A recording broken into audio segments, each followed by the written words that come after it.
Hi, I just want to share another part of the story of the Easter week of Jesus going on to his crucifixion and the resurrection. It was known as the Easter story. And my last video, I told the story of Jesus' triumphal entry into Jerusalem, where he rode on a colt, the foal of a donkey, which is a sign of peace. The king coming in peace to the people of Jerusalem, and the people, great crowd, welcomed him, and they were crying Hosanna, which means save now. Blessed is he who comes in the name of the Lord. So they welcomed him. And in Mark's Gospel in chapter 11, he gives the account, and he tells us that when Jesus arrived in Jerusalem, he went into the temple. And when he went into the temple, he was observing things. He looked around, he was observing in a serious manner of what was happening at the time. And then he and his disciples left the centre and went to a place called Bethany, which is a couple of miles away at the Mount of Olives, and stayed the night until the next day.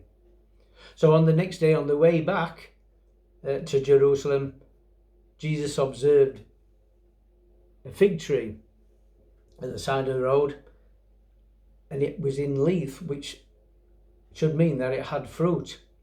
It had the appearance of fruit, and so Jesus went up to it to get some figs, but it didn't have any. So Jesus cursed the tree, and that tree went and withered and died. This is a figure of that generation at that time, that though they were God's people at that time, Jesus was looking for fruit of them being God's people, and he would find none. He would find no faith in them except for a few. A few welcomed him, few accepted that he was the Messiah, but majority rejected him. So that's a picture of that generation, but it's also a picture now of God's people today. Where Jesus was looking, would he find fruit? Would he find fruit in me? I pray that he would. It's all right me saying these things, but yet then I don't live the life of Christ. So it's a very serious picture that we need to take notice.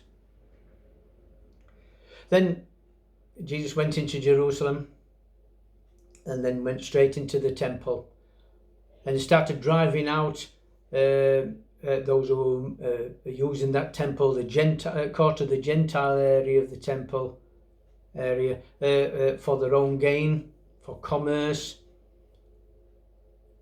and for robbing people.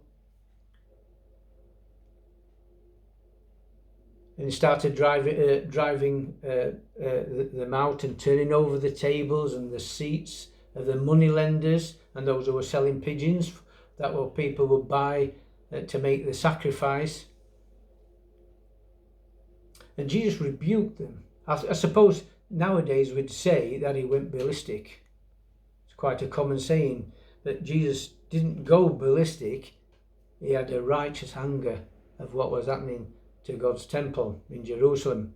And he, as they say, he rebuked them, and he says, "Is it not written, my house will be called a house of prayer, but you have turned it into a den of robbers."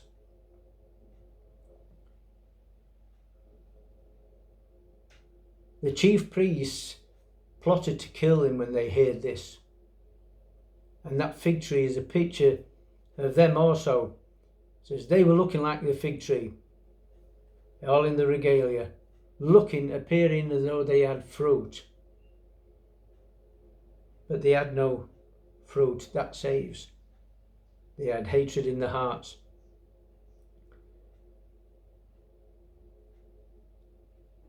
So what of us today? What of us? What of you and I today? What do we want God to do for us? We're living in crazy times with this coronavirus affecting virtually the whole world. especially the major countries, seem to be struggling to stem its flow, as it's caught us all on the hop. And I'm sure people's hearts will be worried about things. Will they get it? Will their loved ones get it? Will the older people get it and not be able to survive? Not be able to fight back against it? What do we want God to do for us?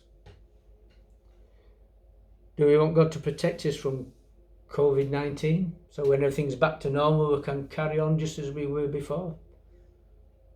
And not take any notice of him, not have him in our lives, which is his desire for us, which is why Jesus came, so we could be right with him and have a relationship with him? Do we just want to be saved for now, for this moment in time, and so we just can carry on? What do I want God to do for me?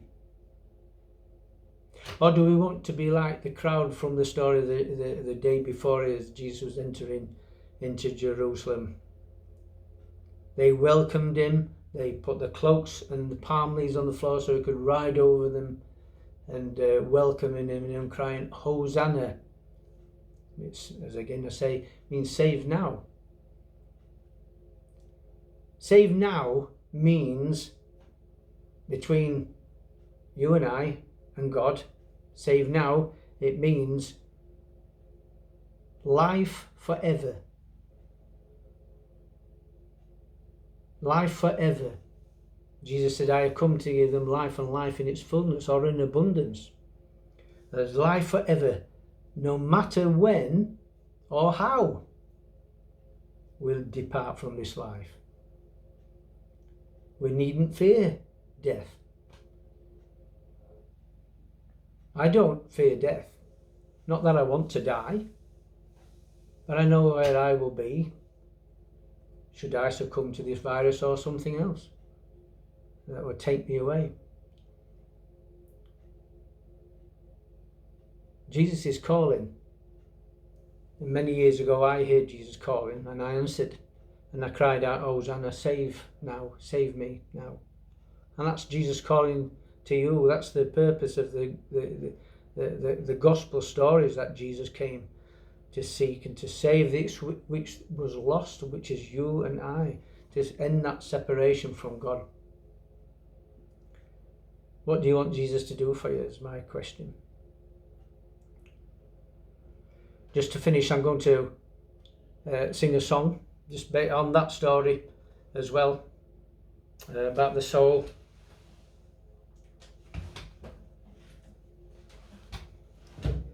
The song's called Soul Song, and it's just a song about concern for your soul.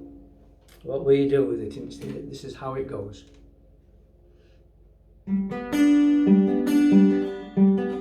Sorry.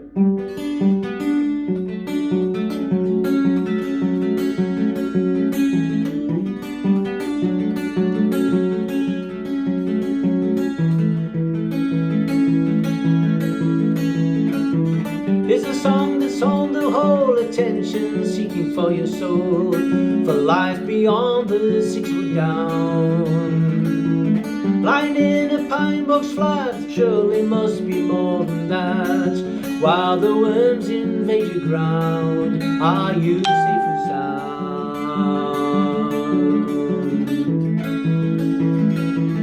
Now's the time to taste and see if you have the right policy. Check conditions and the terms. A pearl of great price for a gem, a gift without a premium. Nothing broken, nothing burned. God bless the discerned. Now is the time to draw the line under your understanding. New life employed, oh, null and void could be your standing. Where are you standing now?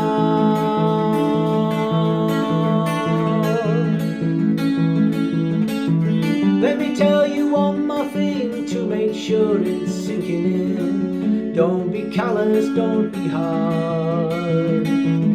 All roads may lead to God, but only one will get the nod. Just the one that mash a card. Please don't be hard. Now is the time to draw the line under your understanding. New life employed, all null and void could be your standing. Where are you standing now?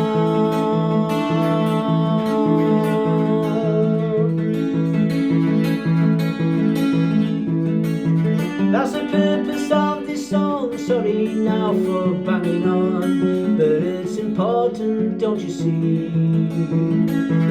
I'm not hard and I'm not cruel, just trying to lay the golden rule of where you spend eternity. Come spend it with me, where a Saviour he will be.